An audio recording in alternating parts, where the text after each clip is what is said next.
आज हम शुरू करेंगे चैप्टर 3 प्लेइंग विथ नंबर्स। तो पहला जो टॉपिक है इसके अंदर जो समझना है वो है फैक्टर्स एंड मल्टीपल्स। क्या होते हैं फैक्टर्स एंड मल्टीपल्स? एक एग्जांपल से समझिए। मैंने एक नंबर लिया 10। अब 10 किस किस के टेबल में आता है?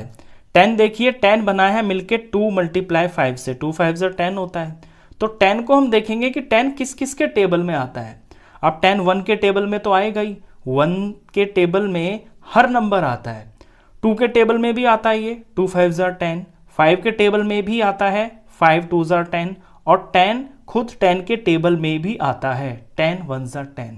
तो 1 2 5 और ये 10, ये फैक्टर्स हो गए हैं 10 के।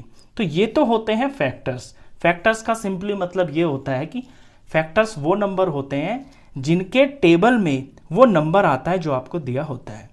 अब आते हैं मल्टीपल्स क्या होते हैं। मल्टीपल्स वर्ड बना है मल्टीपल से, यानी कि मल्टीप्लाई से, और मल्टीप्लाई किया जाता है। मल्टीप्लाई का मतलब होता है टेबल में ही तो हम मल्टीप्लाई करते हैं। तो 10 के टेबल में कौन कौन नंबर्स आएंगे वो 10 के मल्टीपल्स होंगे। जैसे कि 10 के टेबल में 10 1 10 आएगा, 10 2 20 आएगा, 10 3 30 आएगा, और ये अनलिमिटेड है। जैसे जैसे आप 10 को किसी नंबर से मल्टीप्लाई करते चले जाओगे तो उसका वो मल्टीपल ही आएगा। जैसे कि मैं अगर 10 को 11 से मल्टीप्लाई कर देता हूँ तो ये 110 होगा। तो 110 भी एक मल्टीपल है 10 का। या 10 को मैं अगर 50 से मल्टीप्लाई कर देता हूँ तो ये आ जाएगा 500। तो 500 भी एक मल्टीपल है 10 का। यानी मल्टीपल का सिंपली मतलब होता है, मल्टीपल वो नंबर होता है जो उसके टेबल में आता है। जैसे 10 के टेबल में ये नंबर्स आते हैं। और मल्टीपल्स जो है अनलिमिटेड होते हैं, ये कभी ख़त्म नहीं होते। आप जितने भी बड़े नंबर से इसको मल्टीप्लाई करोगे 10 से तो कोई ना कोई नंबर हमेशा आएगा। लेकिन फैक्टर्स के अंदर ऐसा नहीं है। फैक्टर्स जो है ये लिमिटेड होते हैं। यहाँ पे 10 के फैक्टर्स सिर्फ ये 4 ही है। इन 4 से अलग ये 10 किसी के भी टेबल में नहीं आता। तो ये होते हैं फैक्टर्स और ये हुए आपके मल्टीपल्स। अब इनसे रिलेटेड कुछ इंपॉर्टेंट चीजें हैं, वो क्या है वो देखिए। Number 1 is a factor of all numbers.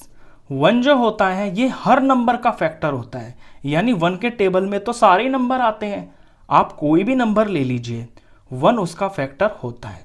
दूसरी इंपॉर्टेंट बात, number itself is a factor of a given number. जो नंबर होता है ना वो खुद भी उस गिवन नंबर का फैक्टर होता है। जैसे यहां मैंने बताया, यहां पे मैंने नंबर लिया 10, और 10 भी एक फैक्टर है। यानी जो नंबर आप लेंगे ना वो खुद भी एक फैक्टर होगा उसी नंबर का। तीसरी बात, number of factors are fixed. अभी बताया मैंने कि जो फैक्टर्स होते हैं उनकी गिनती फिक्स्ड होती है। यानी किसी पर्टिकुलर नंबर के फैक्टर्स जितने होंगे वो लिमिटेड होंगे, वो बिल्कुल फाइनाइट होंगे। जैसे 10 के फैक्टर्स यहां पे ये 4 ही हैं, कोई 5वां नहीं हो सकता। चौथी बात, number of multiples are infinite. Infinite का मतलब है असंख्य, जिन्हें हम गिन नहीं सकते, बहुत होते हैं, ये कभी खत्म नहीं होते। जैसे 10 के मैंने मल्टीपल्स बनाए और आपको यहाँ एग्जांपल से भी बताया कि 10 के आप कितने भी मल्टीपल्स बना सकते हैं, ये कभी खत्म नहीं होंगे। जैसे जैसे आप नंबर से मल्टीप्लाई करते जाएंगे कोई ना कोई मल्टीपल आता जाएगा। तो जो नंबर ऑफ मल्टीपल्स हैं इनकी कोई लिमिट नहीं होती, ये इन्फिनिट होते हैं। पांचवी बात, फैक्टर्स आर इक्वल टू और लेस देन द नंबर। जो फैक्टर्स होते हैं ना वो या तो छोटा होगा नंबर से या फिर उसके बराबर होगा। यहां एग्जांपल ही देखिए, मैंने 10 के फैक्टर्स निकाले हैं। तो 10 के फैक्टर्स 1 2 5 और 10 आया है। तो ये जो चारों फैक्टर्स हैं इनमें जो 10 है वो इस 10 के बराबर है। 10 एक फैक्टर है 10 का, तो ये बराबर है, और बाकी के जो हैं वो इससे छोटे हैं। छठी बात देखिए, मल्टीपल इज इक्वल टू और ग्रेटर देन द नंबर। अब जो मल्टीपल्स होते हैं वो या तो नंबर के बराबर होगा या फिर उससे बड़े होंगे। देखिए 10 के मल्टीपल शुरू हो रहे हैं 10 से, 10 1 10 हो गया, तो 10 इसके बराबर हुआ 10 के, और बाकी के जो इसके मल्टीपल्स होंगे वो सारे 10 से बड़े होंगे। बस ये इंपॉर्टेंट चीजें हैं इसके अंदर, ये हमें इन्हीं रिजल्ट से पता चली है। चलिए इसके बाद जो नेक्स्ट टॉपिक है वो आता है कॉमन फैक्टर्स। यानी कॉमन फैक्टर्स क्या होते हैं? अब कॉमन का मतलब तो आपको पता है, कॉमन यानी कि जो अगर दो चीजें दे रखी हैं तो उनके अंदर सेम सेम हो, उसे हम कॉमन फैक्टर्स बोलते हैं। अब एक एग्जांपल से बताता हूं। मैं एक नंबर लेता हूं 6 और एक दूसरा नंबर लेता हूं मैं 12। अब मुझे 6 के फैक्टर्स निकालने हैं, तो 6 किस किस के टेबल में आएगा? देखिए 1 तो होता ही है सबका फैक्टर, 1 के टेबल में 6 आएगा, 1 6 6, और 2 3 6 2 के टेबल में आता है, 3 के टेबल में 6 आता है, और फिर 4 के नहीं आता, 5 के नहीं आता, फिर 6 के टेबल में 6 आता है। तो 1 2 3 6 ये इसके फैक्टर्स हो गए हैं। अब मैं 12 को देखता हूं। 12 के फैक्टर्स 1 भी होगा, 2 भी होगा, 2 6 12, 3 भी होगा, 3 4 12, 4 भी होगा, 4 3 12, और 6 भी होगा, 6 2 12, और 12 खुद भी होगा, 12 1 12। तो ये तो हुए हैं 6 के फैक्टर्स, ये हुए हैं 12 के फैक्टर्स। अब हमें इनमें निकालना है कॉमन फैक्टर। कॉमन फैक्टर्स का मतलब है जो इन दोनों नंबरों के फैक्टर हैं। अब दोनों में क्या कॉमन है? 1 कॉमन है, तो 1 एक कॉमन फैक्टर हो गया। 1 हमेशा आएगा। 1 से अलग यहां पे 2 है, तो 2 भी एक कॉमन फैक्टर है 6 का और 12 का। 3 भी है, तो 3 भी एक कॉमन फैक्टर हुआ 6 और 12 का। तो ये होते हैं कॉमन फैक्टर्स। इसके बाद जो नेक्स्ट टॉपिक है वो है कॉमन मल्टीपल्स। कॉमन मल्टीपल्स को भी एक एग्जांपल से समझिए। जैसे मैं नंबर लेता हूं 3, अब मैं यहां 3 के मल्टीपल्स लिखूंगा, यानी 3 का टेबल ही लिखूंगा सीधा सीधा। 3 1 3, 3 2 6, 3 3 9, 3 4 12, 3 5 15, 3 6 18, 3 7 21, 3 8 24 एंड सो ऑन। ये खत्म ही नहीं होंगे, मैं टेबल कहीं तक भी लिख सकता हूं। अब मैं 4 के मल्टीपल्स लिखता हूं, तो 4 1 4, 4 2 8, 4 3 12, 4 4 16, 4 5 20, 4 6 24, 4 7 28 एंड सो ऑन। ये कभी खत्म नहीं होंगे। अब इनमें कॉमन मल्टीपल्स वो होंगे जो 3 और 4 इन दोनों के टेबल में आ रहे होंगे। अब आप ही देखिए इन दोनों लाइनों में कौन कौन नंबर है। देखिए सबसे पहले आ रहा है 12, तो 12 एक कॉमन मल्टीपल हो गया, ये कॉमन मल्टीपल्स। तो 12 हो गया एक कॉमन मल्टीपल। 12 से आगे मैं बढ़ता हूं तो यहां 24 आ रहा है, यहां भी 24 आ रहा है, तो 24 भी एक इसका कॉमन मल्टीपल हो गया है। अगर इन दोनों टेबल्स को मैं आगे बढ़ाऊंगा तो आगे भी कोई नंबर आएगा जो बिल्कुल कॉमन होगा, सेम सेम होगा। तो टेबल क्योंकि कभी खत्म नहीं होता, तो कॉमन मल्टीपल्स भी बहुत सारे हो सकते हैं जैसे जैसे हम आगे बढ़ेंगे। तो इन्हें बोलते हैं हम कॉमन मल्टीपल्स। नेक्स्ट टॉपिक जो इसके अंदर आता है वो है prime numbers and composite numbers. अब प्राइम नंबर्स को समझिए, प्राइम नंबर क्या होते हैं। देखिए प्राइम नंबर का सीधा सा मतलब है कि जो अपने से अलग किसी और टेबल में ना आता हो। एक एग्जांपल से बताता हूं, जैसे कि 2 है, 3 है, 5 है, 7 है, 11 है, ये सिर्फ अपने ही टेबल में आते हैं। यानी इनके जब हम फैक्टर निकालेंगे तो 1 और ये 2 ही आएगा। 3 के फैक्टर्स निकालेंगे तो 1 और 3 ही आएगा। 5 के फैक्टर्स निकालेंगे तो 1 और 5 ही आएगा। 7 के फैक्टर्स 1 और 7 ही आएगा। 11 के फैक्टर्स 1 और 11 ही आएगा। तो ऐसे नंबर्स जिनका 1 और उस खुद से अलग कोई फैक्टर ना हो। देखिए 1 तो सबका फैक्टर होता है, 1 से अलग यहाँ पे 2 का फैक्टर सिर्फ 2 है, लेकिन इन 2 से अलग कोई भी तीसरा फैक्टर नहीं है। ऐसे जो नंबर्स होते हैं उन्हें हम प्राइम नंबर्स बोलते हैं। ये सिर्फ अपने ही टेबल में आते हैं।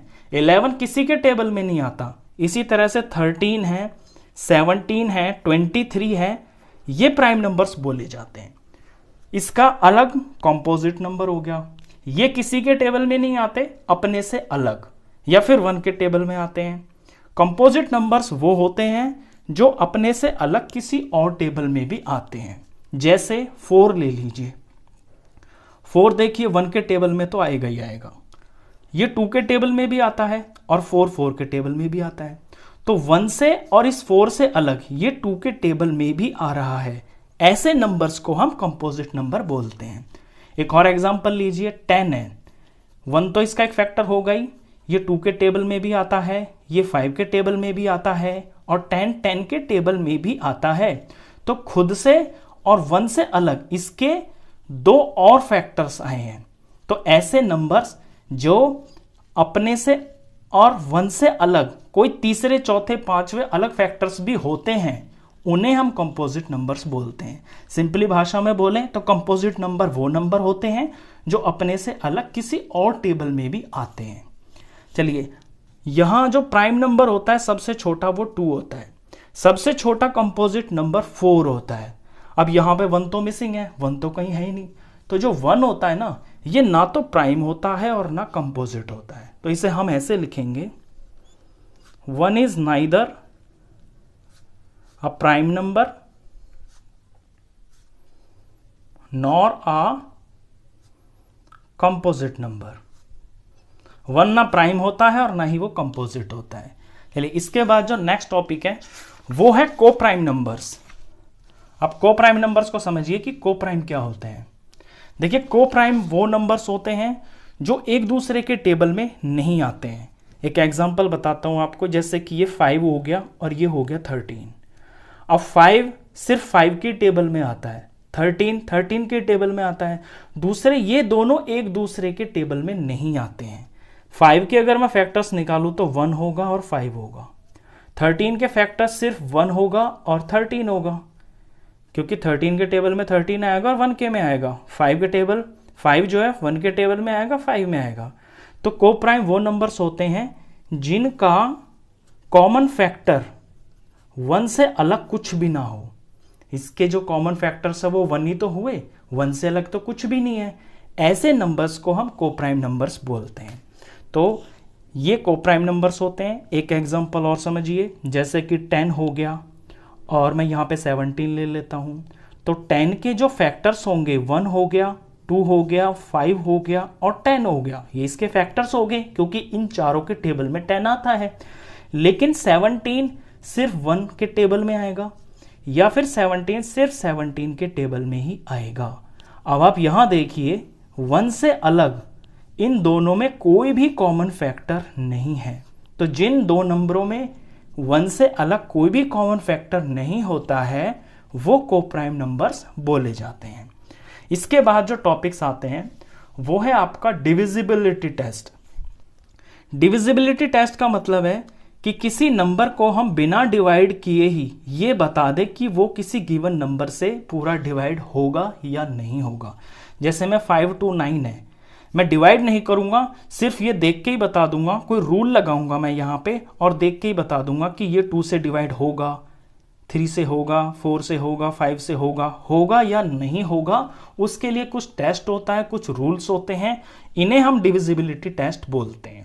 तो ये जो टॉपिक है ये हम सेपरेटली नेक्स्ट वीडियो में कवर करेंगे। और डिविजिबिलिटी टेस्ट से ही रिलेटेड है प्राइम फैक्टराइजेशन। हम किन्हीं नंबर्स का प्राइम फैक्टराइजेशन करते हैं, उसमें हमें डिविजिबिलिटी टेस्ट की जरूरत पड़ती है। और प्राइम फैक्टर से ही हम HCF निकालते हैं और LCM यानी हाईएस्ट कॉमन फैक्टर निकालते हैं और लोएस्ट कॉमन मल्टीपल निकालते हैं। ये सारे के सारी चीजें प्राइम फैक्टर से निकलती हैं। और प्राइम फैक्टर्स हम तब ढंग से कर पाते हैं जब हमें नंबर्स की डिविजिबिलिटी टेस्ट की नॉलेज होती है। तो ये चारों चीजें हम अपने नेक्स्ट वीडियो में सेपरेटली कवर करेंगे। इस वीडियो में बस इतना ही, तो मिलते हैं फिर नेक्स्ट वीडियो में। तब तक के लिए गुड बाय।